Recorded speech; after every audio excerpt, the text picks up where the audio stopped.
بالله من الشيطان الرجيم بسم الله الرحمن الرحيم الحمد لله رب العالمين والصلاة والسلام على سيد المرسلين سيدنا وحبيبنا وقرة أعيننا سيدنا محمد مبعوث رحمة للعالمين صلى الله عليه وسلم وعلى آله وصحبه أجمعين أما بعد Fillojmë në emrin e Allahut, mëshiruesit pa shoq, bamirësit pa shembull.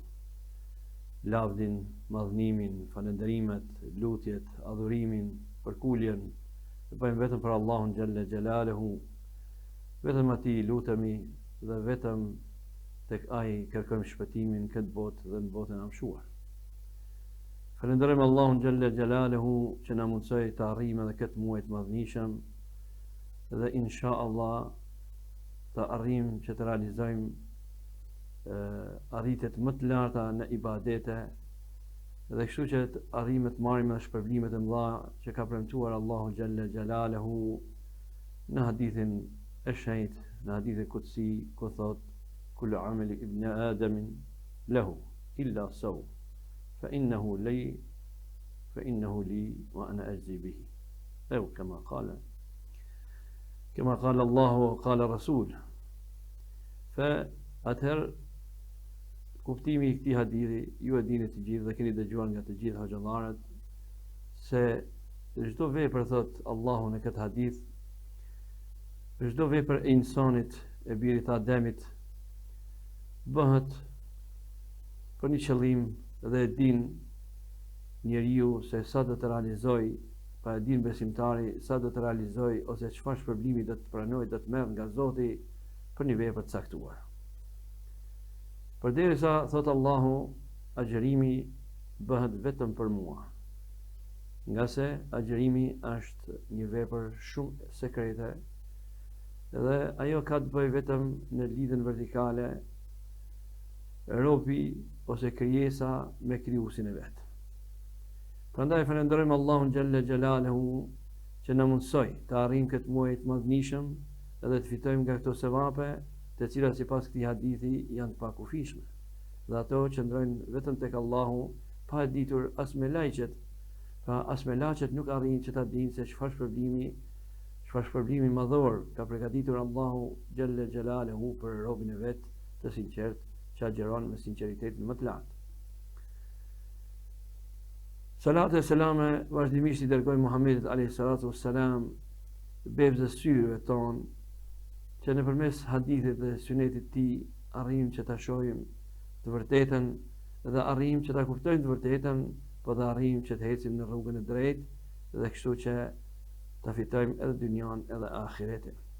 Prandaj, nëpërmjet sunetit të tij ne arrijmë që të realizojmë të gjitha ibadetet që I ka caktuar Allahu për neve, si është edhe agjërimi për cilin na ka mësuar pejgamberi alayhi salatu wassalam dhe peshën e madhe që I ka dhënë pejgamberi sallallahu alaihi wasallam kësaj vepre. Për agjërimin keni dëgjuar mjaft ligjërata. Por duhet të theksojmë se muaji Ramazan, në cilin është bërë obligim agjërimi, në cilin ka zbrit Kur'ani, në cilin është nata e madhe e Kadrit, gjithashtu Allahu xhalla xjalaluhu ka mundsuar që besimtarët e cilët nuk arrijnë që të shkojnë në vendet e shenjta për shkaqe shëndetësore dhe për shkaqe të pasurisë, e që dihet këtë vit, përderisa është lejuar që të shkohet në haxh, një pjesës nuk I lejohet shkaku I moshës. Që lutim Allahun që kjo pengesë të hiqet në të ardhmen, që të arrijnë ata të cilët kanë kaluar moshën 60 vjeçare që të shkojnë atje. Por megjithatë, në këtë muaj të madhnishëm, Allahu fuqiplot ju mundsoi të gjithë besimtarëve anë kanë të botës që ata të realizojnë apo të arrijnë shpërblimet, sevapët, as sa mund t'i arrijë në vendet e shenjta. Si qoftë në namaz, po qoftë edhe në vepra tjera që I bën besimtari gjatë muajit Ramazan, ai ka shpërblime shumë të mëdha. Dhe shkojnë nga 70 fish e më shumë, që arrijnë ndoshta edhe me miliona shpërblime nga Allahu fuqiplot për ata besimtarë të cilët me përkushtim, me besim të paluhatshëm dhe me llogaritë e Zotit kanë agjëruar, kanë falë teravi dhe e presin natën e Kadrit inshallah. Prandaj pejgamberi sallallahu alaihi wasallam thot në 3 hadithet që i kemi transmetuar nëpërmjet transmetuesve të mëdhenj të haditheve që janë të vërteta, në hadithin e parë thot man sama ramadana imanan wa ihtisaban ghufira lahu ma taqaddama min dhanbi. Ai cili agjeron me besim të paluhatshëm, me përkushtim të besimit të fuqishëm në Zotin fuqiplot dhe që llogarit në shpërblimet e mëdha që ka premtuar Allahu, atij do t'i falen të gjitha gjunahet. Gjithashtu në hadithin tjetër thot man qama ramadana imanan wa ihtisaban ghufira lahu ma taqaddama min dhanbi. Që do të thot kush fal taravih, kush fal namaz në muajin Ramazan, fal shumë namaz me iman, me besim të paluhatshëm dhe në llogari, gjithmonë duke llogaritur në shpërblimet e Allahut, atij do t'i falen gjithashtu gjunahet. Prandaj këtu do të kisha theksuar se ata të cilët me guximin më të madh po e bëjnë një gjest jo të mirë dhe me një mënyrë apo tjetër po e kundërshtojnë hadithin e therr të Hazreti Umerit radiallahu anhu, i cili vendosi që nga koha e tij që taravih të falen 20 rekate, e jo siç bëjnë shumë të tjerë të cilët kanë arrit ndoshta edhe shkallët më të larta se Hazreti Umeri. Ata mund ta pyesin veten, sepse këtu mund të jetë një kritik, po kritika është, mendoj, vetëm për atë se më dhimbsen ata njerëz që veprojnë kështu, sepse ja humbin shansen vetes tyre dhe kursesi nuk më pengojnë as mua dhe as kënd nga Bashkia Islame apo nga xhallaret pse falin ata 8 rekate. Është mirim për ta, sepse humbin një shpresë të madhe, do thot një rast jashtëzakonisht të volitshëm. Prandaj pejgamberi sallallahu alaihi wasallam po thot man qama ramadana imanan wa ihtisaban ghufira lahu ma taqaddama min dhanbi. Pra ky është hadithi i dytë që pejgamberi sallallahu alaihi wasallam po na thot për taravit, se ato do na falin gjunahet, e ne nuk mund të shkojmë tani në haxh, por mund t'i falim gjunahet, na fal gjunahet sikur ku shkon në haxh dhe gjithashtu duke agjeruar e duke fal taravit apo namaz nafile. Dhe i treti hadith e që në këtë hadith faktikisht kum hasë dhe një rivajet tjetër që thot men qama lejletul qadri imanan wa ihtisaban ghufira lahu ma taqaddama min dhanbihi. Dhe ka një hadith një rivajet tjetër që thot wa ma ta'akhara, për të cilin rivajet ka pak diskutime, por nëse e logjikojmë, vërtet edhe ky rivajet mund të qëndroj, sepse nata e kadrit mundson që të ne fal gjunahet edhe për etapën e ardhshme të jetës tonë, e që faktikisht këtu kemi të bëjmë me gjunahet e vogla, sepse siç e dimë gjunahet e mëdha kërkojnë teube apo pendim të sinqert. Përderisa këto dy gjëra, këto 3 hadithe do thot, apo këto 2 gjëra do thot namazi i taravive dhe namazi gjatë natës kadrit dhe gjithashtu agjërimi i sinqert, po na mundsojnë neve që të na falen gjunahet Allahu xhalla xhelaluhu, i cili na krijoi dhe na bëri kështu siç jemi, apo ndryshe na krijoi nga krijesat më të përsosura. Caktoi gjithashtu nëpërmes pejgamberit sallallahu alaihi wasallam që në fund të Ramazanit ne për t'i larguar ose për t'a shpërlar nga çdo njoll agjërimin ton, caktoi që të kemi të japim edhe një sasi shumë të vogël të pasurisë, por e cila na mundson që edhe ne të cilët nuk kemi arritur në nisabin e zakatit, e që sipas mezhebit Hanefi mendohet 91 gram ari ose flori, 21 karat, nëse arrin qatë vlerë të 91 gram ari ose flori që po i thonë në Shqipëri, të arit me karat 21, atëherë ai do të thotë jep 2.5%, përderisa neve që nuk na mundsohet, atëherë neve na ka mundsuar Allahu që ta shijojmë atë dashurinë, apo ndryshe ta shijojmë atë kënaqësi të dhënies së një pasuri të vogël për Zotin, por që në këtë rast kemi dallim shumë të madh, nga se zakatul fitr ose vitra siç njihen tek ne, ato janë në fakt pastrojnë trupin e besimtarit dhe agjërimin e besimtarit. Do të quhet taharatul ibdan, pastrim i qenjes së njeriut. Përderisa zakati që në aspektin gjuhësor ka kuptimin zhvillim, shtim dhe pastrim. Bën pastrimin e pasurisë. Vitri pra bën ka pastrimin e qenjes së besimtarit nga gabimet që ka bërë gjatë një muaji të agjërimit, gjatë muajit Ramazan. Edhe dallimi që ka shumë i madh, nga se zakati apo zeqati siç njihet në popull është, edhe ky është pastrim, është shtimi i pasurisë, është gjithashtu edhe zhvillim, sepse ajo pasuri që pastrohet mirë, ajo do thotë ka zhvillim të mirëfillt. Sikur një ambient i cili pastrohet mirë, aty lulëzojnë lulet dhe bari dhe bëhet, do thotë, ambient shumë i bukur, bëhet një xhenet i vërtet. Një ashtu pasuria e besimtarit, i cili për hatër të Zotit që ka obliguar Allahu fuqiplot, ai e jep atë pasuri, e pastron pasurinë e vet, dhe në njëjtën kohë i jep një zhvillim të mbar, një bereqet shumë të madh, sepse ka kuptimin edhe bereqet ose begati, bereke, do të në gjuhën arabe, përderisa ne e kemi përkthyer si begati. Pra, këtu është ai dallimi në mes të zeqatit dhe zakatul fitr ose vitrat. Mirë po, është shumë interesant se zakatul fitr quhet ndryshe edhe sadakatul fitr. Sadak, kjo vjen nga fjala besnikëri.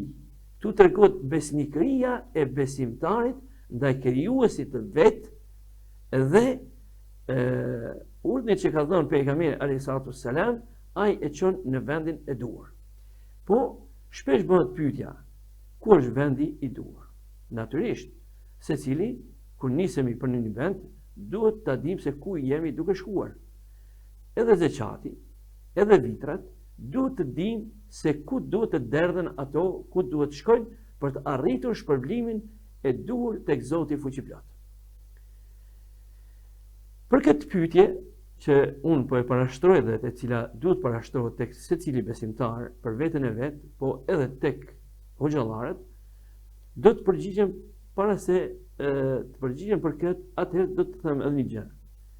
Pejgamberi sallallahu alaihi wasallam për vitrin thot se nëse besimtari nuk e jep deri para namazit të Bajramit dhe nuk e jep në vendin e duhur, në fakt ai e ka lënë agjërimin e tij të zvarr, sikur kur e varim diçka në një gosht apo në një pemë dhe mbetet të zvarr, e ashtu që agjërimi nuk shkon tek krijuesi fuqiplot dhe nuk arrim të realizojmë qëllimin kryesor për cilin jemi munduar dhe kemi bërë një betejë një mujore, apo mos ta quaj betejë, sepse faktikisht është vërtet se kemi bërë një betejë me epshet, me dëshirat, me ngashrimet tona, por në anën tjetër është një kënaqësi për besimtarin i cili agjeron një muaj të plot.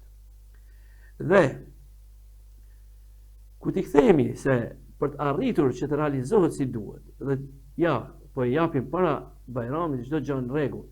Mirë po, sot në ditët tona kur ne po jetojmë, është shumë e çuditshme, sepse një pjesë e besimtarëve që kanë arrit limitin ose nisabin e zeqatit, po e orientojnë ku dojnë ata vetë, gjë që nuk ka arrit asnjëherë që ta realizoj qëllimin për cilin ka obliguar Allahu dhe e ka vendosur shtyllë nga shtyllat, nga 5 shtyllat e besimit islam, e cila futet e treta me radhë në 5 shtyllat që pejgamberi sallallahu alaihi wasallam na thotë se buniyal islam ala khamsa, shahadati an la ilaha illa Allah wa anna Muhammad Rasulullah wa iqamu s-salah wa ita'u z-zakat. Do thot tretë është zakati. Wa sawmu Ramadan wal hajj al-bayt man istata'a ilayhi sabila. Do thot pesë shtyllat kryesore. Deklarata, dëshmia me gjuhë e me zemër dhe me zbatim të urdhrave, që është ashhadu an la ilaha illa Allah wa ashhadu anna Muhammeden abduhu wa rasuluhu. Kjo është 1. 2 salati, namazi, 3 zekati dhe 4 është agjërimi, ndërsa 5 është shkumja në hax kush ka mundësi. Nëse duam që të realizojmë dhe zekati të arrihet në vendin e duhur. Zekati është një përgjegjësi shumë e madhe. Dhe kjo përgjegjësi nuk i takon askujt pas sidomos në vendet tona ose pas shkatrimit e khilafetit. Tani në disa shtete ende ekziston quhet Bejtus Zakat, fondi i njohur me emrin fondi i zekatit ose shtëpia e zekatit. Në trojet tona është një institucion që ka trashëguar një gjë të tillë, pra e ka trashëguar atë qendrën, siç ka qenë Sheikhul Islam apo qendra ajo krye hoxha i gjithë ymmetit që ka qenë në një kohë. Tani në vendet tonë është Bashkia Islame e Republikës Kosovës. Kjo bashkësi islame ka përgjegjësinë e plot për të i ecë përpara proceset e çështjeve të fesë islame. Ndryshe është ka përgjegjësi të plot për mbrojtjen e interesave të fesë islame dhe muslimanëve. Dhe kjo përgjegjësi në mënyrën edhe tradicionale, po edhe në mënyrën shkollore i takon domethënë bashkësisë islame. Dhe është pikërisht bashkësia islame ajo e cila duhet të merr pjesë nëpërmjet hoxhallarëve ose arkatarëve të këshillave të bashkësisë islame, që të merr pjesë në përcaktimin e zekatit dhe tërheqjen e zekatit nga ai besimtar që e ka arrit nisabin. Allahu xhalla xhelaluhu për gjitha obligimet tjera vetëm obligon dhe nuk ka diçka ndërmarrje tjetër për të realizuar këtë. Përderisa për zekatin, të cilin ja bashkangjet namazit dhe në shumë ajete thot aqimus salah wa atuz zakat, fa në namazin dhe jepni zekatin. Për zekatin Allahu fuqiplot në një ajet kuranor urdhnon dhe thot khudh min amwalihim sadaqatun tutahhiruhum wa tuzakkihim biha. Sadaqallahu al-azim. Merë prej tyre, dhe thot është urdhër nga Allahu xhalla xhelaluhu.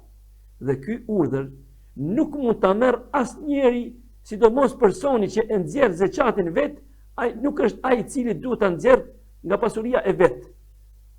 Nuk është ai kompetenca e tij. Kompetenca është e bashkësisë islame, e cila duhet të shkojë dhe ta merr, përderisa ne e dimë rastin e Ebu Bekrit radiallahu anhu, për cilin do thot e kemi edhe si argument praktik se si ndodhi kur disa nga munafikët ose do thot njerëz që ishin dyftyrësh nuk dëshironin ta jepnin zekatin. Hazreti Ebu Bekri radiallahu anhu ju shpalli luftë atyre dhe që nga këtu e kuptojmë rëndësinë e madhe që ka zekati, sidomos për shoqërinë muslimane. Po natyrisht në radhë parë për fenë islame. Prandaj është një këshill vëllazërore dhe jo imponim siç mund ta merr dikush, po është një këshill shumë vëllazërore, sepse mëdhimsen ata persona të cilët kanë arritur nisabin, kanë arritur do të thotë vlera diku sillet 5200 që kjo pasuri do të thotë qëndron e pandryshueshme dhe rritet edhe më shumë shtohet. Dhe sa tjetë pasuria, si ta kaloj 5200 e nalt, ajo sa tjetë më e lartë 2.5%, nuk kemi këtu të bëjmë, do të thotë to është limiti vetëm. Mund dhimbsen ata persona të cilët mendojnë se e kanë kryer këtë obligim te Allahu fuqiplot, duke e përdorur zeqatin në forma të ndryshme. Saqë më vjen keq se edhe disa nga hoxhallarët, të cilët duke menduar se janë të lirë në këtë çështje, kanë vendosur forma të ndryshme dhe ndërtojnë shtëpia për fukara, e bëjnë punë të ndryshme. Nuk jemi kundër asaj, por ato ndërtohen me sadak, me lëmosh që del jashtë dy kornizave, që del jashtë kornizës së zeqatit dhe jashtë kornizës së vitrit. Do thotë zeqati dhe vitri janë dy obligime fetare, të cilat patjetër duhet të jepen në institucionin fetar, sepse ai është përgjegjës para Allahut dhe ai, do thotë institucioni me punëtorët e vet që kanë të, do të përgjigjen para Allahut se si e kanë trajtuar dhe si e kanë përdorur, si e kanë menaxhuar atë pasuri e cila është marrë nga zeqati dhe nga vitrat.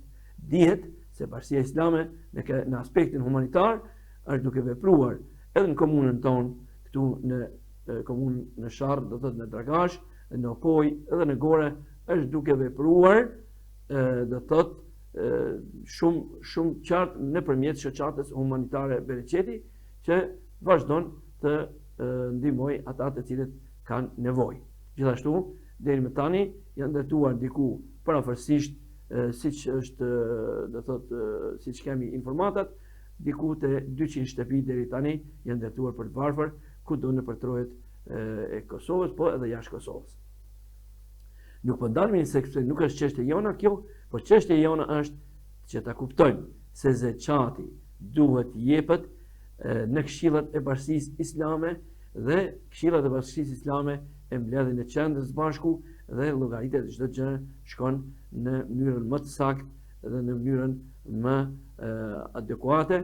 Prandaj duhet jemi të kujdesshëm, sidomos është përhapur kohët e fundit edhe këtu në Opojën tonë dashur, se një pjesë e besimtarëve duke arsyetuar se po e ndihmojnë dikant me vitra, gjë që po bën shumë një dëm të madh, sepse edhe po e shkatrojnë edhe imazhin e asaj familje që ndihmohet me vitra. Vitri dedikohet, janë 8 kategori.